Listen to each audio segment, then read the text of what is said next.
आपण आधीच्या लेक्चरमध्ये पाहिलं की ओव्हल कसे साऊंड करतात. एचा आपण वेगळ्या वेगळ्या पद्धतीने वापर पाहिलेला आहे. ओके. एचा कशा पद्धतीने वापर केला आहे, कुठल्या कुठल्या अक्षरामध्ये आपण तो वापर केला आहे ते आपण पाहिलेलं आहे. आता आपण काय पाहणार आहोत तर ओव्हल साऊंड्स ऑफ ई कशा पद्धतीने वापरतो आपण. ईचा वापर कुठे कुठे होतो हे बोलताना फार इम्पॉर्टंट आहे. हे तुम्हाला नीट लक्षात ठेवावंच लागेल. ईचा उच्चार करण्याचे स्पेलिंग्ज आहेत, स्पेलिंग बदलतात आणि ईचे उच्चार कशा पद्धतीने बोलायचे हे पण आपल्याला कळलं पाहिजे. ओके. आता ईचे उच्चार जो आहे, आता पहा हा जो स्वर आहे याचे उच्चार कसे होतात. ई साधा ई इडलिंबूचा. ओके. ई असा एकत्र उच्चार होतो. म्हणून सुद्धा ईचा उच्चार होतो कधी कधी आणि ए म्हणून सुद्धा ईचा उच्चार होतो. ओके. तर ई नंतर एक अक्षर सोडून जेव्हा पुन्हा पुन्हा ई येतो तेव्हा ईचा उच्चार साधारणपणे कसा होतो. इडलिंबूचा ई. आता तुम्हाला मराठी लेटर्स तर येतात. फॉर एक्झाम्पल पहा, सीड CEDE सीड, मीठ METE मीठ. ओके. आता शब्दाच्या शेवटी जर ERE हा शब्द आला तर ईचा उच्चार साधारणपणे असा होतो. ओके. उदाहरणार्थ मियर. ओके. मियरचं स्पेलिंग काय होईल. MERE mere. Sphere SPHERE sphere. आता शब्दात जेव्हा अक्षरांची रचना कशी असते पहा. व्यंजन हे लिहा अधिक ई अधिक आर अधिक व्यंजन. व्यंजन म्हणजे कळतं ना तुम्हाला, जे AEIOU सोडून जे अक्षरं उरतात ती सगळे काय आहेत, व्यंजन आहे. मग शब्दाची रचना कशी असेल. आधी व्यंजन असेल, मग ई असेल, मग आर असेल आणि व्यंजन असेल. पुन्हा एकदा सांगते, हे फॉर्म्युला आहे. व्यंजन अधिक ई अधिक आर अधिक व्यंजन असल्यास ईचा उच्चार साधारणपणे कसा होतो. होतो. Okay. For example jerk JERK. जे काय आहे व्यंजन आहे. ई आहे आपला, आर आहे आणि के परत काय आहे व्यंजन आहे. किंवा heard HERD heard okay. Kurt CERT Kurt. Okay. याशिवाय एकापेक्षा जास्त शब्द हवे असलेल्या शब्दात शेवटी जर EL EN ENT किंवा ER आलास तर त्याचा उच्चार सुद्धा काय होतो. होतो. फॉर एक्झाम्पल पहा, बॅरल BARREL. ओके. अशा पद्धतीने आपण काय पाहणार आहोत, ईचे वेगवेगळे उच्चार पाहणार आहोत. आता हा जो ओव्हल ई आहे त्याचा उच्चार कसा होतोय. ए सारखा होतोय. ओके. ए सारखा होतोय तेव्हा काय पाहतो पहा, काय काय स्पेलिंग्स आहे त्याचे. BED bed bed bed. Okay. BEG beg beg म्हणजे काय भीक मागणे. Okay. Bell BELL bell bell म्हणजे घंटा. ओके. CENT सेंट सेंट म्हणजे काय डॉलरचा 100वा भाग. पहा, CENT सेंट म्हणजे डॉलरचा 100वा भाग. त्याच्यानंतर डेक DECK डेक म्हणजे जहाजाची लाकडी जी जमीन असते ना, डेक जहाजावर असते जमीन, त्याला म्हणतात deck. Okay. Fresh FRESH fresh म्हणजे कसा नवीन. केग केग म्हणजे काय KEG केग म्हणजे लहान पिंप. लेग LEG लेग म्हणजे पाय. पहा आता इथं उच्चार कसा होतोय ए म्हणून होतोय. ओके. हे लक्षात ठेवायचं तुम्हाला.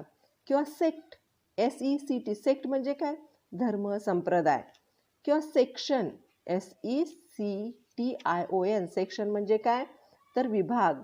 ओके. छेद. आपण आणि लॉचे स्टुडंटला माहीत असेल सेक्शन म्हणजे काय ते पण विभागच अर्थ होतो. शेल्फ SHELF शेल्फ म्हणजे काय सामान ठेवण्याची फळी.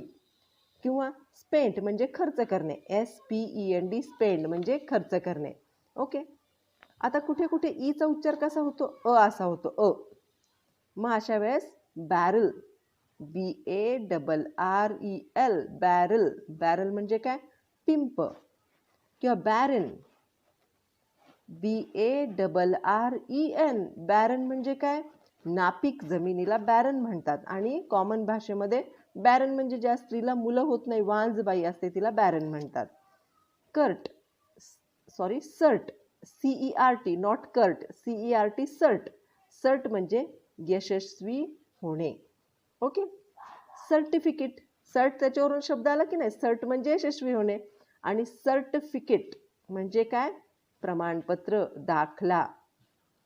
एर, एरर म्हणजे काय, ERR एरर म्हणजे चूक करणे. ओके. हर, HER हर, आता इथं उच्चार कसा होतोय, होतोय, ईचा उच्चार काय होतोय, असा होतोय. तुम्ही पण उच्चार करून पाहायचा आहे हा प्रत्येक ठिकाणी. मी बोलते तेवढंच नाही ऐकायचं, तर तुम्ही पण तो उच्चार करून पाहायचा आहे. Whether it is true or false ते पण तुम्ही पाहायचंच आहे. ओके.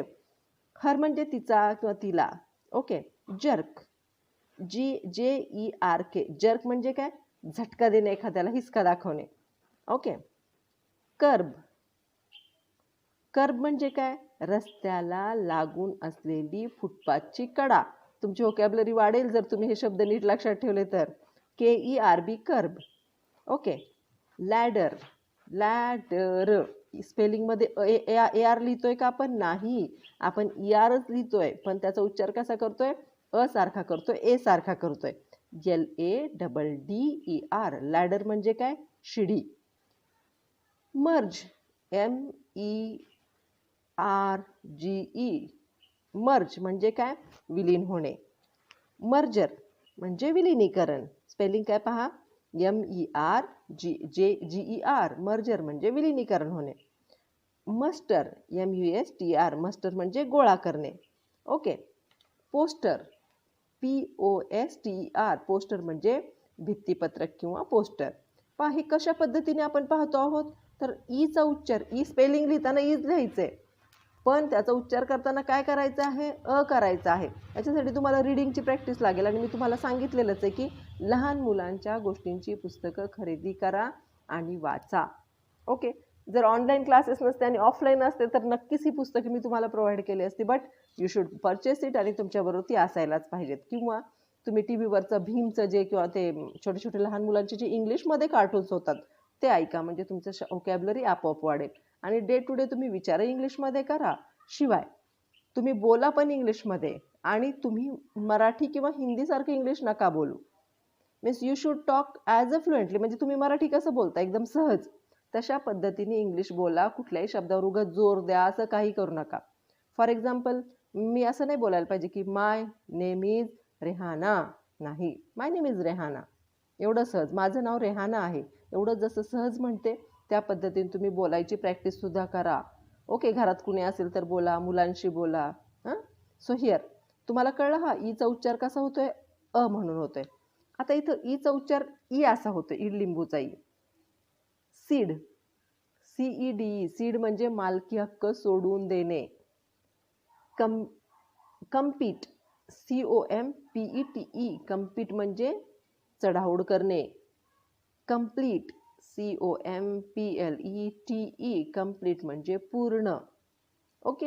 याच्यामध्ये कसं होतोय, ईचा उच्चार इडलिंबूचा ई म्हणून होतोय, आणि जेव्हा ई हा शब्दाच्या शेवटी दिलेला असतो तेव्हा ईचा उच्चार हा ईच राहतो. पहा, फिनाली, फिनाली म्हणजे काय, नाटक वगैरेचा शेवट. किंवा पॉसी, POSSE, पॉसी, पॉसी म्हणजे मित्रांचा गट. रेसिपी, रेसिपीची स्पेलिंग तर प्रत्येकाला माहितीच आहे, RECIPE, रेसिपी म्हणजे काय, तर पाककृती, पण तो शेवटी ई येतो तर हिचा उच्चार हीच राहतोय. ओके. स्माइली, स्माइल किंवा स्माइली, स्माइलीचा उच्चार करतो SIMILE, स्माइली म्हणजे उपमा अलंकार. काही शब्दांमध्ये ईचा उच्चार असा होतो. ॲटमॉस्फिअर, ATMOSPHERE, ॲटमॉस्फिअर म्हणजे काय, वातावरण. कोहीर, COHERE, कोहीर म्हणजे काय, कोहियर म्हणजे काय, तर एकत्र जुळवणे. मेयर, MERE, मेयर म्हणजे काय, केवळ, निव्वळ. ओके. स्पियर, SPHERE, स्पियर म्हणजे काय, गोल, चेंडूसारखा गोल गोल वस्तू किंवा क्षेत्र. हे शब्द कसे आहेत, तर ईचा उच्चार होतो. आता पहा, ओविल्स ई हा ई कधी असतो ते आपले व्होकॅब्युलरी वाढवूया थोडीशी. पहा आता, ईचा उच्चार ॲज अ ई असा होतो. Meet, MEET, meet. MEAT, meat म्हणजे मटण. Even, EVEN, even beat, feet, feet पहा FEAT फीट आणि FEET फीट ही तुमची वोकॅब्युलरी आहे. तुम्हाला याचे अर्थ शोधायचे आहेत, ते लिहायचे आहेत आणि मला पाठवायचे आहेत. ओके.